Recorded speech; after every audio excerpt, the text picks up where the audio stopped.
자, 인동중 모의기말고사 정리 한번 해볼게요. 자, 일단은 첫 번째 삼국의 문화에서 선생님이 이번에 고분만 출제를 했습니다. 고분, 삼국의 고분.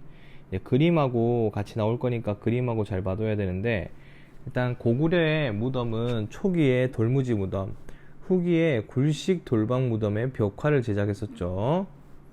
그 다음 백제 무덤은 초기에 돌무지 무덤 고구려랑 같고, 후기에도 굴식 돌방 무덤과 무령왕릉의 벽돌 무덤이 있었는데, 무령왕릉의 벽돌 무덤은 중국 남조와의 교류라고 했었습니다. 중국 남조와의 교류.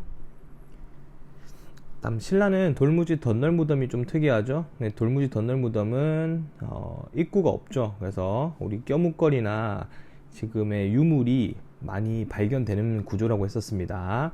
천마총이 대표적이었고, 자, 요 그림으로 구분을 해 두셔야 돼요. 자, 첫 번째가 돌무지 무덤이고, 두 번째가 굴식 돌방 무덤, 세 번째가 돌무지 덧널 무덤인데, 굴식 돌방 무덤은 입구가 뚫려 있기 때문에 도굴이 엄청 잘 됐었다는 게 포인트죠. 도굴 쉬움. 그래서 문화재가 좀 안 남아있는 편이고, 대신 벽화가 제작됐었다라고 배웠습니다. 그 다음에 돌무지 덧널 무덤은 입구가 없기 때문에 도굴이 어렵다라고 배웠고, 그리고 문화재가 많이 남아있다고 했었죠. 그렇게 해서 도굴이 어렵다는 거 위주로 공부하시면 되겠습니다. 자, 그러면 이제 두 번째 삼국통일로 넘어가 보도록 할게요. 자, 이제 두 번째는 신라의 삼국통일과 발해의 건국에서 고구려와 수당의 전쟁 파트인데, 자, 여기서는 동아시아의 국제 정세의 변화를 먼저 좀 알아야 되겠죠. 6세기 중반에 신라가 이제 정성기를 맞이하면서 고구려와 신라가 고구려랑 백제가 신라를 협공하기에 이르렀고, 6세기 후반이 되면 중국의 수나라가 중국을 통일했어요. 그래서 이제 고구려를 압박하기 시작했죠. 그래서 고구려는 이 중국의 지역 통일에 발맞춰서 북쪽의 돌걸이라는 유목민족과 동맹을 맺었고, 남쪽의 백제, 왜와 연결을 도모했었습니다. 그리고 고구려, 백제에 계속된 신라를 계속 공격했죠. 그래서 신라가 중국 수나라에 도움을 요청하기도 하였었다. 그리고 6세기 말이 되면 이제 한반도가 동맹 구조로 가게 되죠. 그래서 이 지도에서 네 가지의 돌궐, 고구려, 백제, 왜가 서로 연합을 하는데, 돌궐, 고구려, 백제, 왜의 연합을 보고 우리가 남북 세력이라고 불렀고, 그 다음 중국과 수당과 신라의 동맹 세력을 보고 동서 세력이라고 불렀던 것들을 머릿속에 인지하고 공부하시면 되겠습니다. 자, 6세기 초반에 이제 7세기 초반에 이제 고구려가 수나라와 싸우게 되는 그런 수나라와의 살수대첩의 순서를 좀 잘 봐두셔야 돼요. 자, 첫 번째, 수나라가 먼저 고구려한테 항복을 하라고 했는데 고구려가 거절하고 요서 지방을 고구려가 먼저 침략을 합니다. 수나라보다 고구려가 먼저 중국을 공격했다는 게 기억해야 될 점이고요. 그 다음에 이거에 이어서 수나라 문제가 쳐들어왔지만 아무런 성과 없이 철수를 했고, 뒤이어 수양제가 침략을 했지만 결국은 고구려군이 끈질기게 저항해서 요동성조차 공격하지 못하고 있었을 때, 결국은 수나라의 양제가 30만 명의 별동대를 끌고 평양성 공격 명을 내렸었죠. 그랬을 때 이걸 막아낸 사람이 누구다? 을지문덕이 살수 청천강에서 큰 승리를 거두었다. 그리고 수나라는 돌아가서 멸망을 하게 된다. 요게 수나라와 고구려의 싸움 전투의 순서입니다. 순서 잘 파악하셔야 돼요. 두 번째, 당나라와 고구려의 싸움도 볼까요? 당나라 초기에는 친선관계였어요. 고구려랑 당나라가 친선관계였는데, 이 당태종이라는 사람이 황제가 되고 나서부터는 고구려를 압박했죠. 이제 고구려는 그 압박에 그 방어를 해야 되겠다 생각해서 천리장성이란 걸 축조하고 있었는데, 그 당시 왕이었던 영유왕이 약간 친당 정책, 당나라한테 항복을 하면 안 될까라는 정책을 보이니까 군인이었던 영계소문이 반란을 일으킨 겁니다. 그래서 영유왕을 죽였죠. 영계소문이 반란을 일으켰다는 소식을 당태종이 듣고는 당태종이 고구려를 침략했고, 성을 하나둘씩 함락시키다가 마지막 남은 성이었던 안시성에서 이제 한판 붙게 됐는데, 안시성에서 고구려가 승리하면서 당나라가 돌아가게 됩니다. 자, 결과적으로 이제 고구려가 뛰어난 전술, 강인한 군사력, 그 다음에 수준 높은 제철 기술을 이용해서 중국의 공격을 막아냈었다. 이렇게 되는 거지만, 결국은 고구려도 힘이 약해진 상황이었습니다. 자, 이렇게 정리했고, 삼국통일로 가보겠습니다. 네, 다음은 신라의 삼국통일 순서 과정이에요. 자, 이것도 매우 중요한데, 신라의 이제 전쟁 순서를 파악하면서 중간중간에 어떤 부분을 비워둘 수 있기 때문에 잘 봐야 되겠죠. 자, 신라의 위기인데, 신라의 위기는 백제 때문이었다는 걸 알아두셔야 되겠습니다. 7세기에 백제 의자왕이 고구려와 협력해서 신라를 공격했어요. 그래서 신라가 굉장히 위기에 빠졌죠. 그래서 김춘추가 고구려에 가서 군사적 도움을 요청했지만 고구려가 거절했습니다. 백제와 동맹 상태였기 때문에. 그래서 순서 첫 번째, 나당 동맹을 결성합니다. 나당 연합. 신라 김춘추가 당나라한테 가서 나당 동맹을 하자고 했죠. 그때 조건이, 신라는 대동강 북쪽 땅을 고구려 땅을 당나라에게 준다. 이런 게 약속이었습니다. 그래서 평양성 저 북쪽 땅은, 고구려 땅을 당나라에게 주겠다고 약속을 하고 나당 동맹을 체결합니다. 자, 그 다음 순서, 백제 멸망이에요. 나당 연합군이 백제를 쳐서 백제가 멸망하는데, 그 백제 멸망에서 계백의 황산벌 전투, 요거를 기억해야 되겠고, 김유신이 이제 사비성으로 진격해서 같이 함락을 시킵니다. 당나라와 함께. 그 이후에 바로 백제 부흥운동이 일어나는데, 복신도침 흑시상지가 주도했다라고 정도 기억하면 되고, 일본군이 백제를 도와주러 와서 백강 전투가 있었으나 패배했습니다. 그 정도 기억하면 되겠죠. 다음, 고구려 멸망입니다. 고구려는 연개소문이 죽고 나서 내부 분열이 있어서 결국은 고구려가 멸망을 하게 됐었고, 고구려 부흥운동을 일으킨 사람은 건모잠, 안승, 고연무라는 사람이 주도했었습니다. 자, 그러면 이제 끝난 게 아니고 나당이 서로 싸우기 시작합니다. 왜냐하면 원인이 중요하죠. 당이 한반도의 전체를 지배하겠다는 욕심을 보여줬다.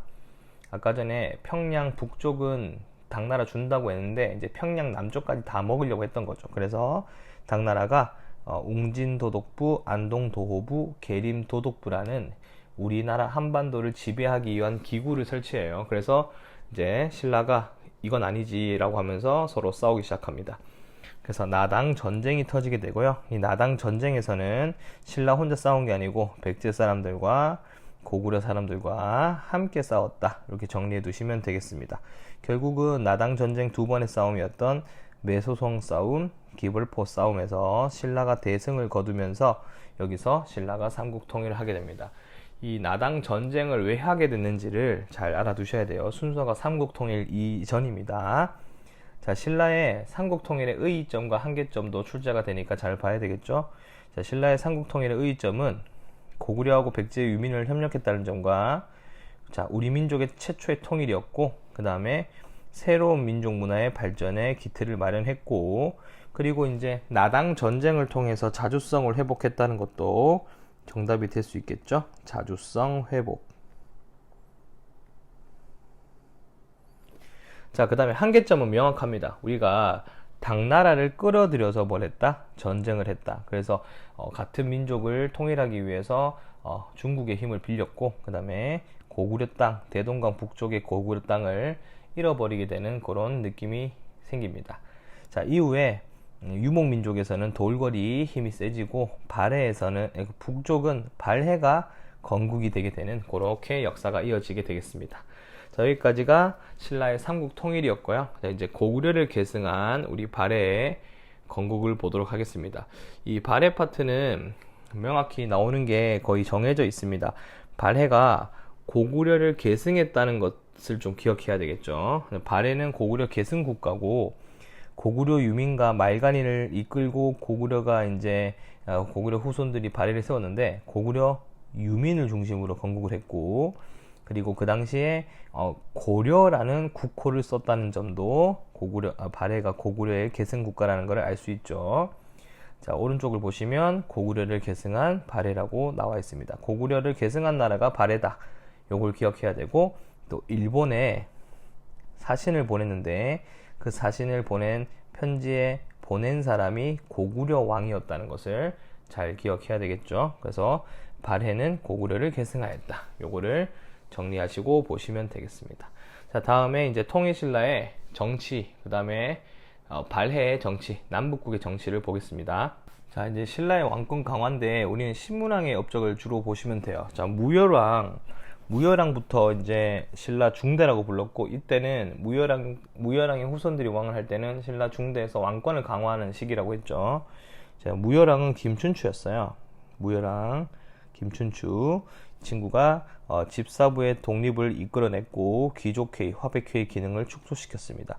그리고 이 사람 이후로는 이 사람의 후손들의 왕을 독점했었다 생각하시면 되고요. 자, 문무왕의 업적은 뭘 기억하면 된다? 삼국 통일 완성한 걸 기억하면 된다.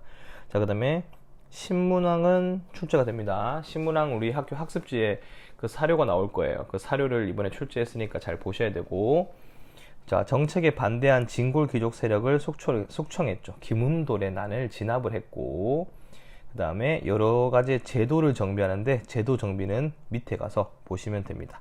자료 1번을 볼까요? 요게 전부 다 신문왕의 개혁 정치죠. 첫 번째 국학 설치.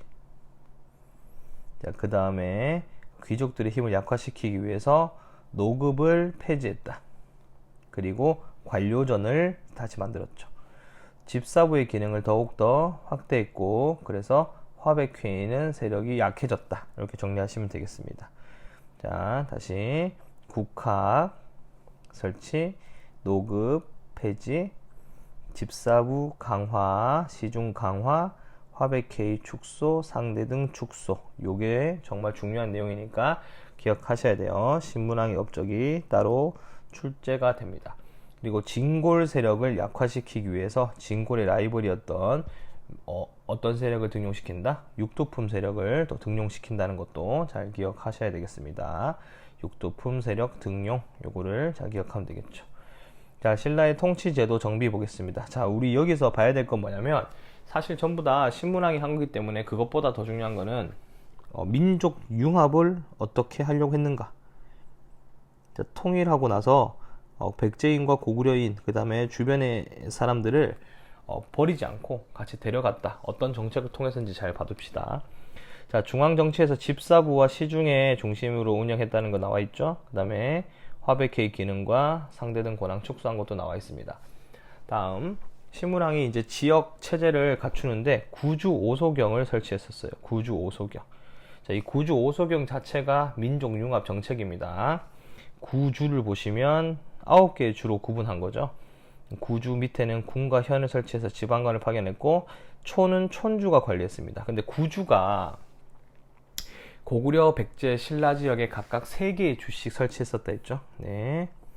고구려, 백제, 신라에 각각 3개의 주씩을 파견했기 때문에 이것 또한 민족 융합의 성격이 보인다라고 했었습니다.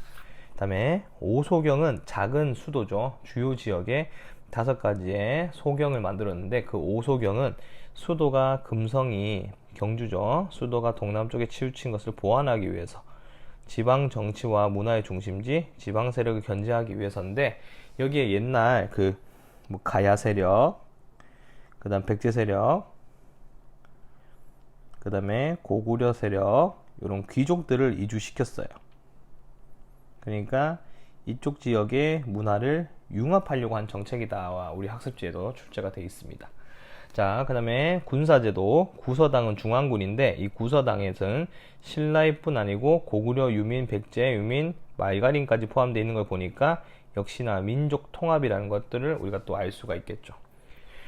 자, 지방은 십정이라고 하는 군대가 다스렸는데, 구주였잖아요. 구주에 1개씩 정이 설치됐고, 국경지방인 한주, 영토가 큰 한주에는 2개의 정으로 배치를 했다라고 기억하시면 되겠습니다. 자, 신문왕이 학교를 만들었었죠. 국학 설치, 그 다음에 토지 제도는 관료전을 지급하고 노급은 폐지했었다. 이렇게 기억해 두시면 되겠습니다. 그래서 신라에서 우리가 기억해야 될 거, 민족 융합 정책을 펼쳤다는 거 기억하셔야 됩니다. 자, 밑에 발해의 발전 볼까요? 발해의 발전에서는 임금별 순서를 기억해 주시기 바랍니다. 첫 번째, 무왕이 했던 거. 무왕은 전쟁을 했다고 했죠. 당과 신라와 사이가 안 좋았어요. 그래서 당과 신라는 서로 견제를 했었고, 장문휴라는 사람을 시켜서 당의 산둥반도 등주 지역을 공격했습니다. 그래서 무왕 때는 사이가 안 좋았다, 당나라랑. 그걸 기억해 주시고, 자, 아들이었던 문왕 때는 드디어 당 신라와 친선 관계로 돌아섭니다. 상경성으로 수도를 천도했고 중앙 지방 정치제도 정비했고 당과 친선 관계를 도모했다. 중요한 말이죠. 다음 신라와 교통로를 개설해서 무슨 도를 건설했다. 신라도를 건설했다. 이렇게 정리를 할 수 있겠습니다. 자, 세 번째 전성기 임금인데 선왕이 되겠죠. 최대 전성기였어요. 그래서 연해주에서 요동지방까지 영토를 다 가졌고 이후에 당으로부터 해동성국이라는 칭호를 받게 됩니다. 자, 그리고 나서 이 발해는 멸망을 거란의 침략으로 멸망하게 되는데, 이 멸망하고 나서 발해 왕자 대광현 등 발해 유민들이 고려로 오게 됩니다. 뭐 고려로 바로 온 건 아니죠. 네, 통일 직전, 고려의 통일 직전으로 들어오는데 그 사람들이 들어옴으로 인해서 고려의 국력이 강해졌다, 이렇게 생각하시면 되겠습니다. 발해 왕별 업적으로 이제 순서 내는 문제를 하나 출제했으니까 그거를 잘 보시면 되고요. 그리고 나서 이제 발해의 제도도 이제 한 문제가 출제가 됩니다. 이제 발해의 제도. 발해는 기본적으로 삼성 육부를 본떠서 조직을 했어요. 당나라의 제도를 받아가지고 조직을 한 나라인데 그 운영을 독자적으로 생각을 했다고 생각하시면 돼요. 네. 뺏긴 건 뺏겼다. 하지만 당의 제도를 그대로 쓴 건 아니고 독자성을 유지했다. 그럼 그 독자성이 어떤 건가? 그걸 봐줘야 되겠죠? 독자성 첫 번째, 정당성 중심으로 운영을 했고 육부의 명칭을 뭘로 썼다? 유교 덕목으로 썼다. 충인의 지혜신 이렇게 썼다는 걸 봐줘야 되겠죠. 자, 행정구역은 오경 15부 62주였고 촌락은 말갈 족장이 지배를 하게 해줬다. 자, 군사제도 중앙에는 10위, 지방에는 지방군이 있었고 학교는 뭐가 있었다? 주자감이 있었다. 자, 요 파트에서 중요한 거, 요 그림, 예, 육부의 명칭을 보셔야 됩니다. 육부의 명칭. 육부의 명칭은 어떻게 되어 있다? 충인의 지혜신, 이렇게 해서 육부의 명칭이 포함이 되어 있다. 그래서 운영을 독자적으로 했다는 걸 다시 한번 봐주셔야 되겠습니다. 그리고 운영은 정당성 중심으로 운영을 했다. 이 정당성 중심으로 운영이 된 것도 발해가 이 제도를 독자적으로 쓰고 있다, 이렇게 정리를 해두시면 되겠습니다. 자, 됐죠? 네, 이렇게 하면 발해까지 정리를 해봤습니다. 네. 뒤에 가서 이제 통일신라와 남북국시대에 이제 하대, 신라 하대의 문제와 그 다음에 문화, 대외 교류로 넘어갈게요. 네. 자, 신라 하대의 사회 동요와 후삼국시대로 들어가 보도록 하겠습니다. 자, 신라 하대의 상황은 서로 왕권을 서로 다투기 시작하기 때문에 그때부터는 진골들은 왕위 다툼, 백성들은 농민 봉기, 이런 식으로 이어지는 파트예요. 자, 진골 세력들은 서로 싸우기 시작합니다. 해공왕이 죽고 나서부터는 신라 하대라 부르는데 그때부터는 귀족 간의 정치가 엄청나게 분열이 됩니다. 그래서 왕권이 약화되고 진골 귀족들끼리 싸우기 시작한다. 그래서 지방 세력의 반란이 있었는데 두 가지가 있었죠. 김헌창의 난과 장보고의 난. 요게 지방 세력에서 왕위 다툼을 하기 위한 싸움으로 변질됐던 사건이에요. 자료 1번을 보시면 신라 말에는 이렇게 서로 왕과 그 다음에 권력을 쟁탈하기 위해서 싸우고 있었다, 이렇게 정리를 해두시면 되겠습니다. 자, 그 다음은 농민들의 봉기를 또 봐야 되겠죠. 자, 농민 봉기를 보시면 노급 부활 이후에 귀족들이 지나치게 농민을 수탈했었고 거기에 자연재해와 기근, 그 다음에 정부의 세금 독촉으로 농민 삶이 피폐해졌다. 그래서 대표적으로 가장 힘들었던 때가 진성여왕 때인데 이 진성여왕 때 상주에서 언종과 애노의 날이라는 대표적인 농민봉기가 발발한다, 이렇게 생각하시면 되겠습니다. 농민봉기가 왜 일어났는지 잘 기억해 두시면 되겠어요.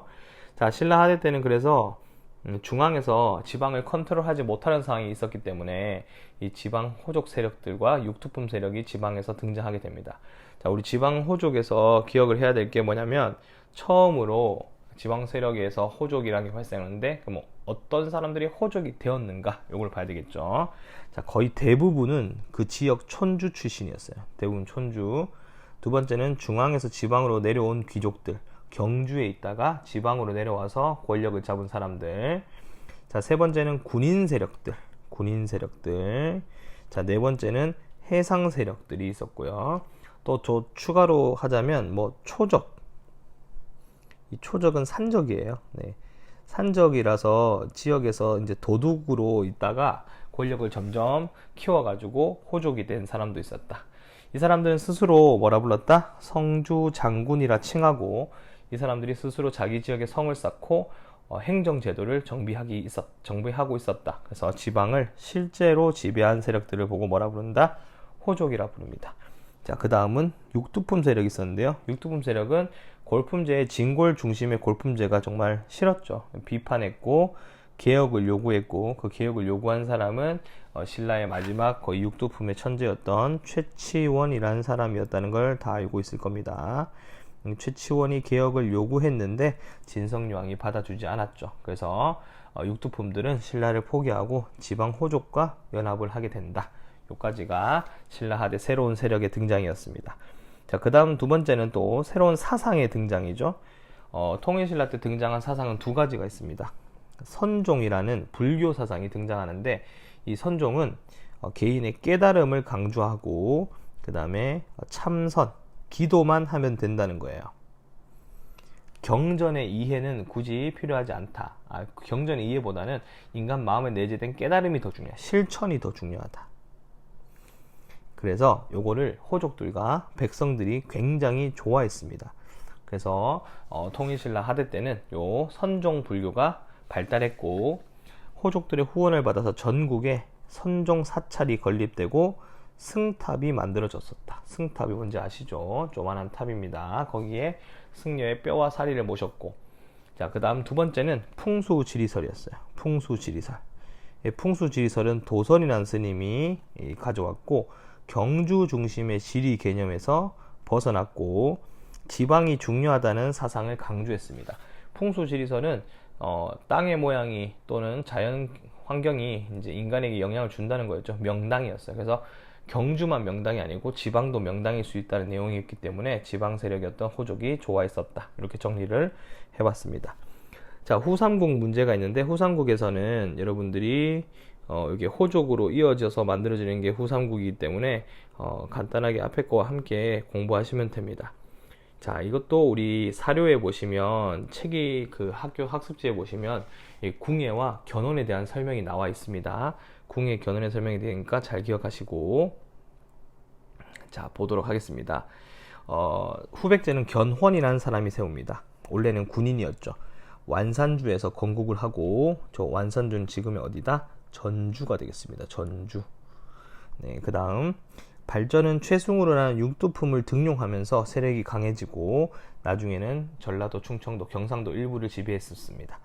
자, 후 고구려를 세웠던 궁예, 다 아실 거예요. 궁예는 양길이라는 사람의 부하였다가 독립을 했었고, 왕건이 이제 궁예와 연합을 해서 나라를 만들죠. 궁예가 송악에서 나라를 건국하게 됩니다. 자, 이후에 철원으로 천도를 하게 되고, 나라는 마진태봉이라는 국호로 변경을 하게 됩니다. 자, 광평성이라고 하는 새로운 통치 제도를 만드는 등 정책을 잘 하다가 점점 가혹하게 통치를 하게 됨에 따라서 나라의 정치를 잃게 된다. 이렇게 생각하시면 됩니다. 학습지의 사료를 같이 보시고 준비를 꼭 해주셔야 돼요. 자, 그 다음은 문화와 대외교류로 넘어가 보도록 하겠습니다. 자, 남북국의 문화와 대외교류 중에 통일신라부터 보도록 하겠습니다. 자, 통일신라에는 불교가 많이 발달했었는데, 포인트는 불교의 대중화입니다. 백성들에게 불교를 퍼뜨려야 되기 때문에 민중에게 어떻게 확산할 것인가, 그게 포인트고, 스님 2명이 더 중요합니다. 첫 번째는 원효 스님이 있었죠. 원효 스님은 화쟁 사상을 강조하고, 그 다음에 일심 사상을 또 바탕으로 뒀습니다. 그래서 자기가 마음먹기에 따라서 더 중요해진다는 걸 강조해서 불교의 대중화에 공헌하였고, 스님이 나무 아미타불을 외우면 된다라고 강조했었죠. 그래서 여기 원효의 사상을 보시면 그는 일찍이 수많은 마을에서 노래를 하고 춤추면서 백성들에게 이제 불교를 전파했었다. 그리고 나무아미타불을 외우게 되면 부처님이 가르치는 극락세계로 갈 수 있게 된다라고 이 교육을 하면서 그렇게 불교를 전파했다. 이렇게 생각하시면 되겠습니다. 원효였고요. 두 번째는 의상입니다. 자, 의상은 신라의 화엄종을 만들게 되죠. 네, 당나라에 가서 화엄종을 배워오면서 일즉다 다즉일, 하나가 전체고 전체가 하나다, 이런 사상을 내세우면서 신라의 통합에 기여하게 됩니다. 자, 해초스님은 인도에 다녀와서 왕호 천축국전을 저술하게 되죠. 이 인도는 그 당시에 서역이니까 이 당시에 서역과의 교류를 우리가 또 알 수가 있습니다. 이렇게 정리를 할 수 있었고요. 자, 불교 예술 발달을 볼까요? 불교 예술 발달은 그냥 기본적으로 공부하시면 되고, 이번에 출제는 하지 않았으니까 한번 보시고 잘 정리해 두시기 바랍니다.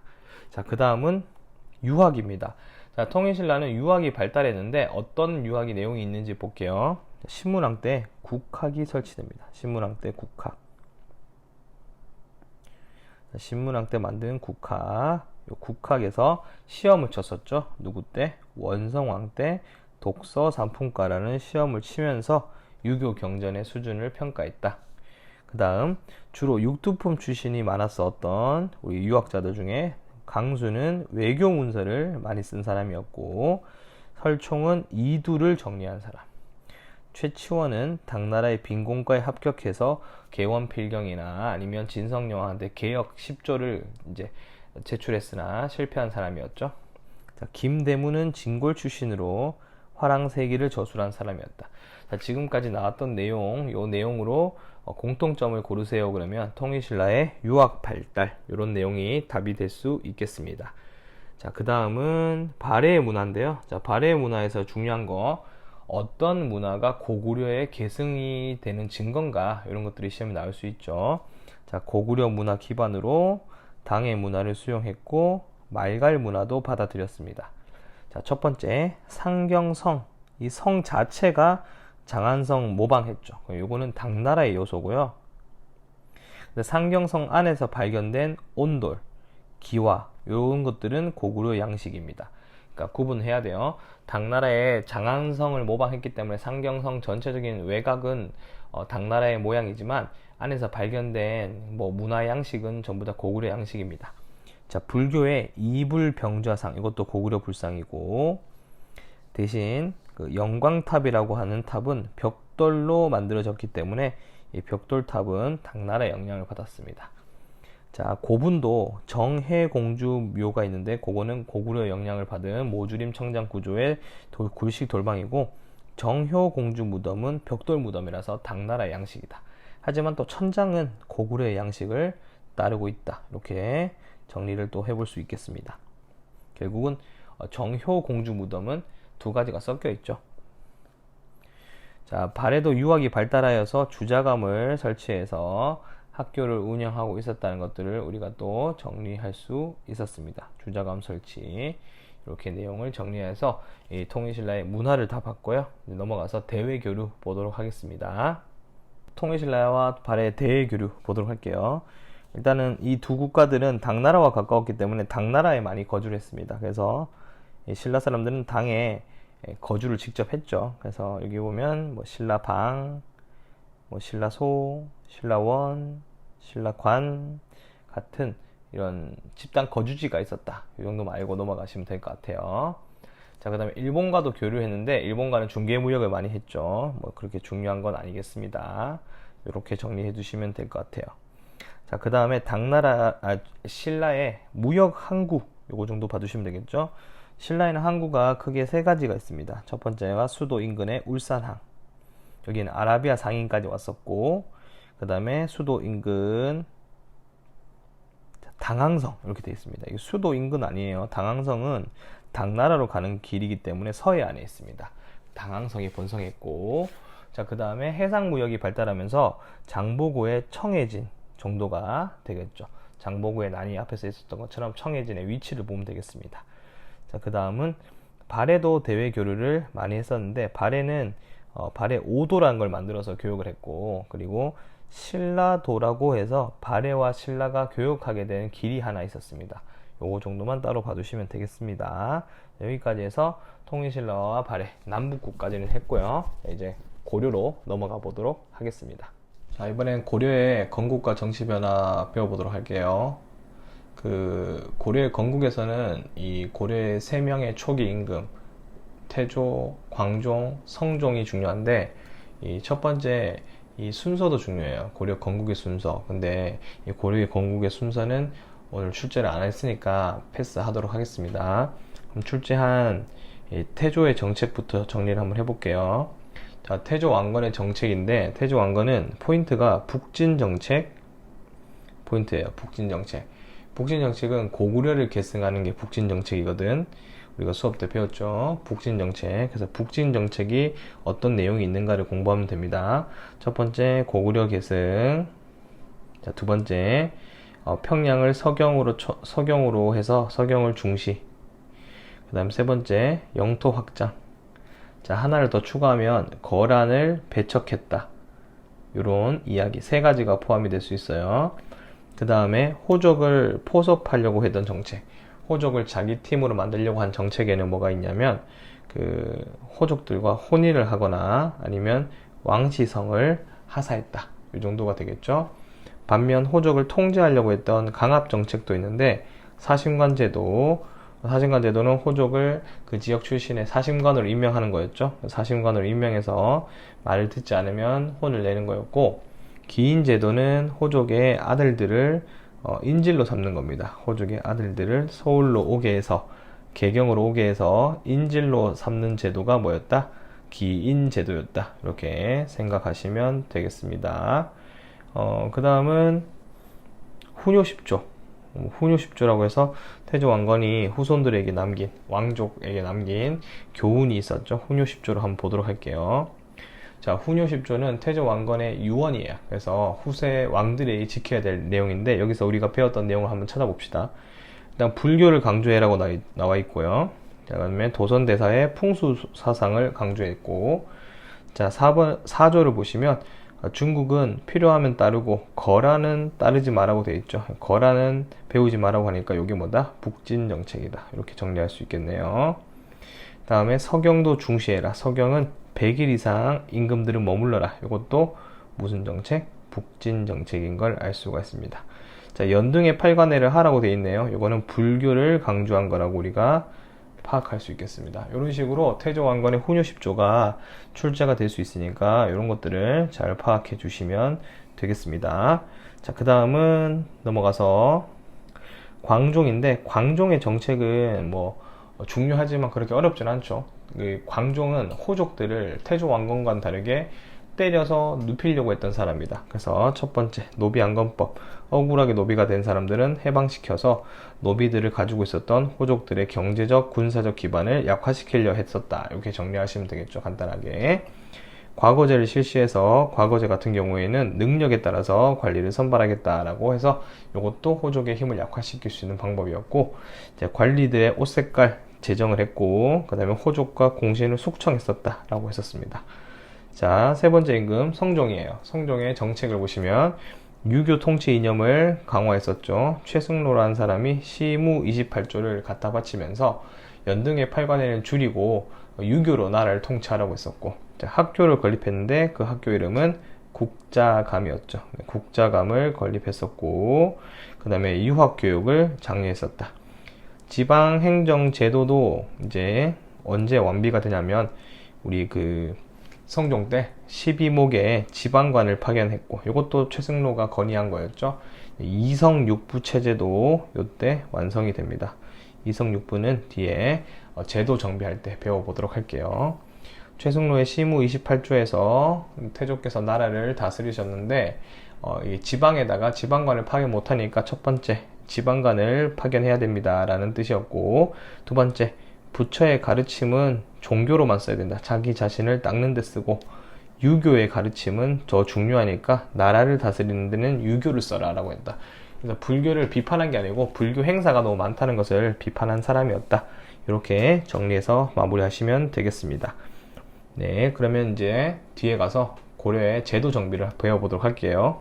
자, 고려의 제도 정비입니다. 고려의 제도 정비는 중앙 정치 제도가 있고 지방 행정 제도가 있었어요. 중앙 정치 제도는 요 표가 시험에 많이 출제가 되니까 표 위주로 공부를 해보시면 되겠죠. 자, 고려의 제도는 삼성육부를 도입한 이성육부 체제예요. 그래서 당나라에 삼성육부를 도입한 이성육부 체제였다. 성종 때 도입이 된 거죠. 그래서 기본 세팅은 마찬가지로 당나라의 삼성육부 체제를 도입한 상태였다. 그리고 중국의 송나라의 제도도 같이 도입을 했었다. 송나라의 제도는 중추원과 삼사 같은 것들이었어요. 그러니까 기본적인 세팅은 중국과 흡사했다라고 기억해 주면 되겠죠. 그리고 정책의 최고 집행기구는 중서문화성이었고, 그 다음에 중추원은 왕의 명령을 전달하는 왕명정달이었어요. 왕명전달. 옆에 가서 더 자세하게 볼게요. 자, 그리고 상서성 밑에 육부가 있었고, 어사대는 사람들을 감찰하는 감찰, 그 다음에 삼사는 계산을 하는 회계기관인데 거의 다 중국식이었죠. 자, 그러면 우리 고려에만 있었던 특수한 기구는 도병마사와 식목도가입니다. 요거는 고려의 독자적 기구였다. 이렇게 정리를 하시면 되겠습니다. 그래서 자세한 내용은 옆에서 보도록 할게요. 자, 성종 때 이성육부로 개편을 했었다. 이렇게 적혀 있습니다. 성종 때 이성육부 개편. 자, 최고 관서인 중서문화성이 있었고, 정책을 집행을 하는 상서성이 그 밑에서 정책을 육부를 통해서 집행하고 있었다. 자, 중추원은 군사기밀을 담당하는 곳, 어사대는 관리들을 감시하는 곳, 삼사는 국가의 재정의 출납과 회계 업무, 지금으로 따지면 뭐 국세청 이런 곳이 되겠죠. 자, 그러면 시험에 많이 출제되는 건 도병마사와 식목도감인데, 도병마사와 식목도감은 고려에만 있는 기구고, 여기에 참가할 수 있는 회의를 할 수 있는 사람은 중서문화성과 중추원의 높은 사람들이 정치를 할 수 있어서 이거를 보고 제추회의라고 수업 때 불렀었습니다. 제추회의, 귀족들이 모여서 회의하는 거였다 이렇게 생각하시면 되고, 도병마사는 국방 문제, 식목도감은 법과 제도 문제 논의했던 곳입니다.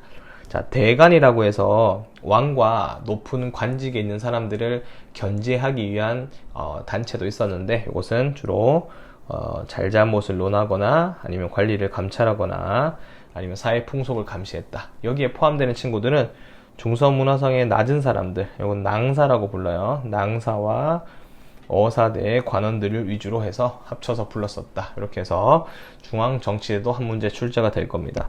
다음 지방제도를 보겠습니다. 자, 고려의 지방제도는 5도 양계를 기반으로 합니다. 5도 양계. 자, 5도는 일반 행정구역이기 때문에 평소에 전쟁 위험이 없다 했죠. 그래서 군과 현이 있었고, 안찰사가 이제 파견이 됩니다. 도지사죠. 자, 양계에는 주로 군사행정구역이었고, 이 군사행정구역에는 병마사가 파견돼서 평소에 전쟁을 감시했다.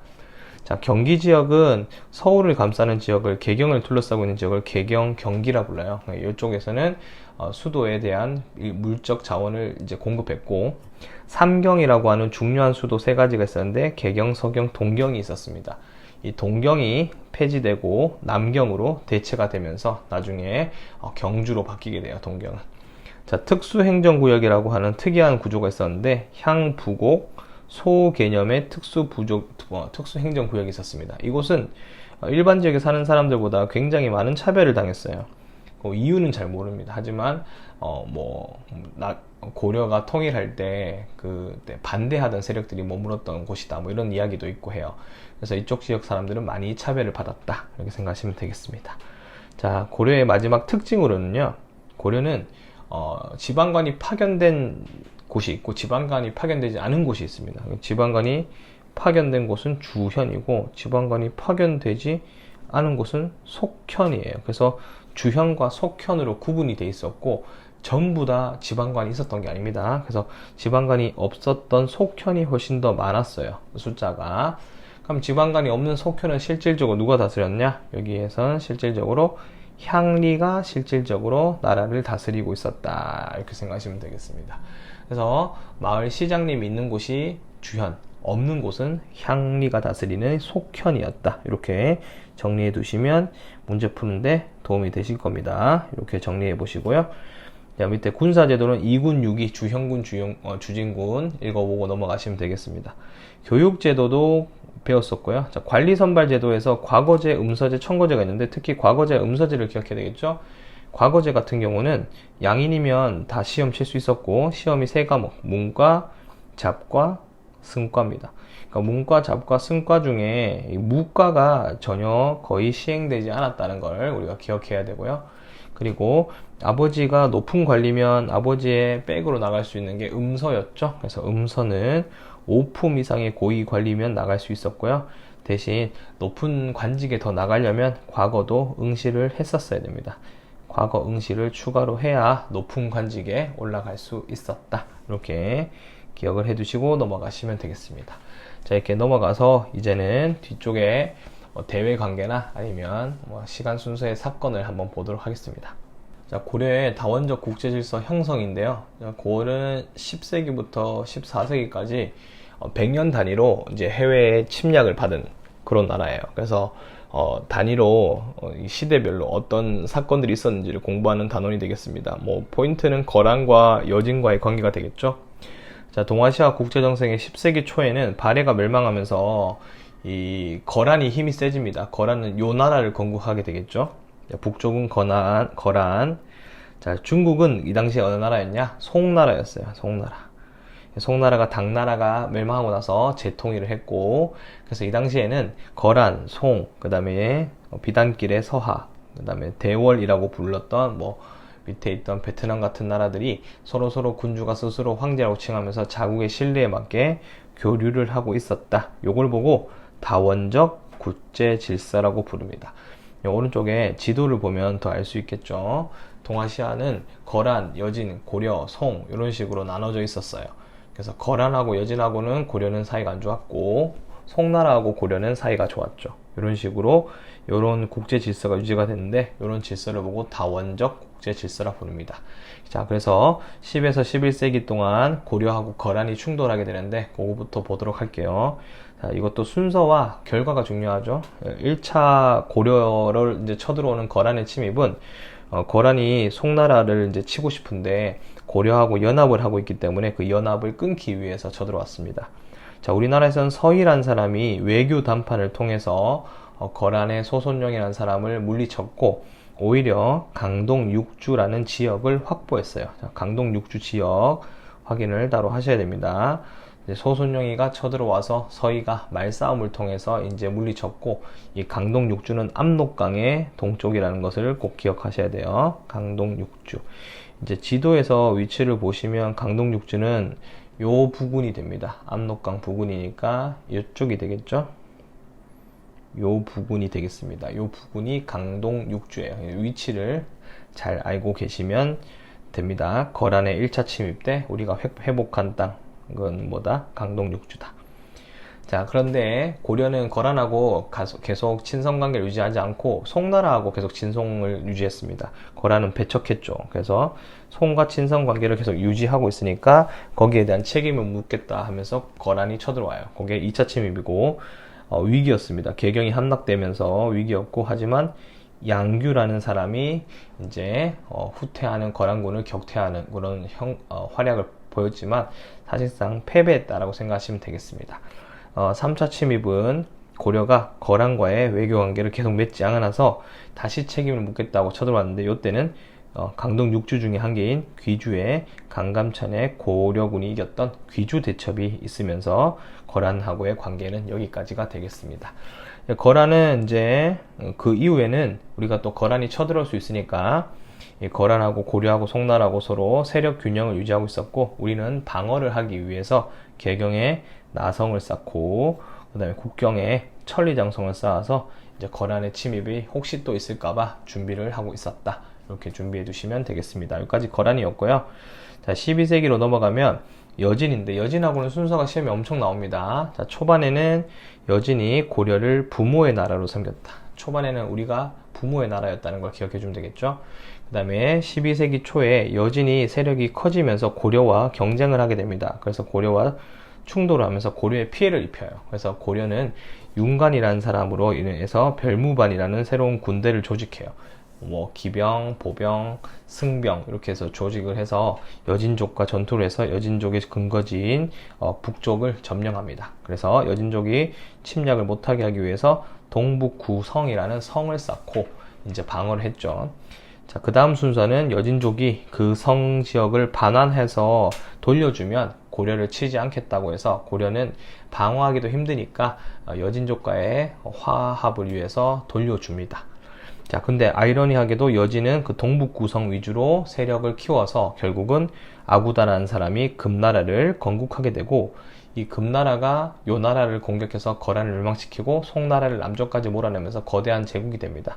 그 이후에 금나라가 고려의 군신관계를 강요하니 그 당시 집권자였던 이자겸이 그 군신관계를 수용해서 고려는 여진이 세운 금나라에게 고개를 숙이게 된다. 이런 내용입니다.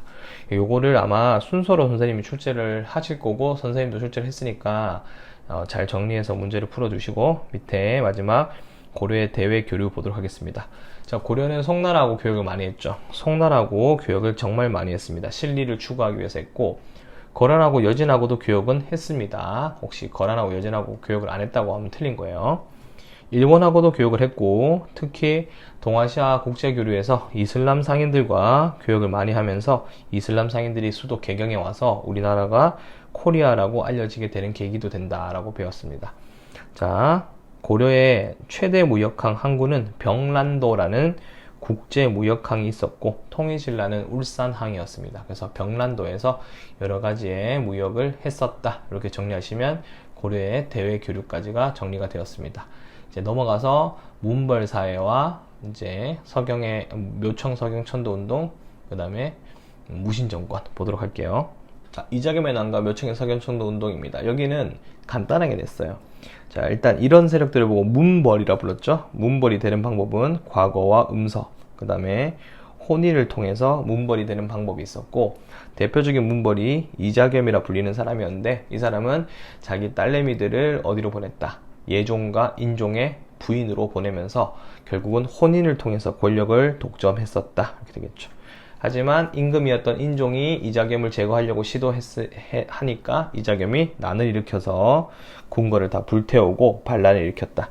하지만 이자겸의 난은 진압이 되고 그 결과 문벌 귀족 사회가 엄청 동요하기 시작했다. 서로 지금 세력 다툼을 하고 있고, 궁궐이 불탔던 그 왕실의 권위는 땅에 떨어지고 없었겠죠. 이런 내용을 정리하시면 되겠고요. 자, 이어서 묘청의 서경천도 운동을 보겠습니다. 자, 그러면 궁궐이 다 불타서 없었던 우리 인종은 왕권이 엄청 취약했겠죠. 그래서 묘청이라고 불리던 서경 세력들이 인종에게 접근해서 수도를 서경으로 옮기자고 주장한 내용입니다. 그래서 묘청 정지상, 그 다음 풍수지리설, 서경으로 가서 궁궐을 짓고 다시 나라를 세우면 금나라를 정벌할 수 있고 황제를 뭐 할 수 있다. 다시 황제 국가고 되고 연호도 사용할 수 있을 정도로 힘이 강해질 수 있다. 서경으로 가자라고 했습니다. 하지만 김부식과 같은 무슨 세력들이, 개경 세력들이 이걸 반대하면서 금나라에 여전히 사대 관계를 해야 되고 유교적으로 나라를 다스려야 된다라고 강조했었죠. 풍수지리설 대 유교였어요. 그래서 서경 천도를 반대하게 됩니다. 결국은 인종은 김부식 말을 듣고 서경 천도를 취소하는데 이제 묘청이 그거에 분노해서 전쟁을 벌였죠. 거기에 묘청의 난입니다. 묘청은 국호를 대위, 그 다음에 연호를 천계라 하면서 나라를 만들어서 반란을 주도했으나 김부식한테 진압이 되면서 끝이 나게 됩니다. 자, 그래서 이자겸의 난에 이어서 묘청의 서경천도 운동도 무슨 특징을 보여준다? 요게 갈등이죠. 그러니까 이것도 문벌 사회의 동요를 보여준다. 문벌 사회가 혼란했다. 요거를 기억하시면 되겠습니다. 두 가지의 공통점을 출제했으니까 잘 기억하세요. 이자겸의 난과 묘청의 서경천도 운동의 공통점 출제가 됩니다. 자, 그 다음 무신정변. 자, 무신정변은 무신들이 무시를 당해서 일어난 그런 사건이었죠. 우리가 여기서 기억해야 될 것은 뭐 정증부 이의방, 이것도 중요하지만 최충원이 등장하는 최씨 정권 전에는 중방 중심으로 나라를 통치했다. 요것만 기억하면 돼요. 중방 중심으로 나라를 통치했다. 하지만 최씨 정권, 최충헌이 등장하면서 어떤 일이 발생했다? 이의민을 제거하고 등장한 최충헌이 등장하면서 최충헌은 교종도감으로 나라를 다스렸죠. 교종도감, 중방을 없애고 중방 중심이 아닌 교종도감을 만들었어요. 교종도감. 그리고 최충헌의 아들이었던 최우는 정방이란 것을 추가로 건설해서 인사행정을 장악했다. 사람을 자기가 함부로 뽑기 시작했죠. 그리고 무신들은 자기들의 권력을 유지하기 위해서 도방과 삼별초 같은 무슨 기반도 갖추고 있었다. 군사 기반도 갖추고 있었다. 이렇게 정리를 하시면 되겠습니다. 무신 정권은 최씨 정권만 출제를 했고 밑에 있는 농민 천민 봉기는 출제를 하지 않았으니까 요거는 수업 시간에 따로 보고 여기 있는 최씨 정권만 집중해서 보시면 되겠습니다.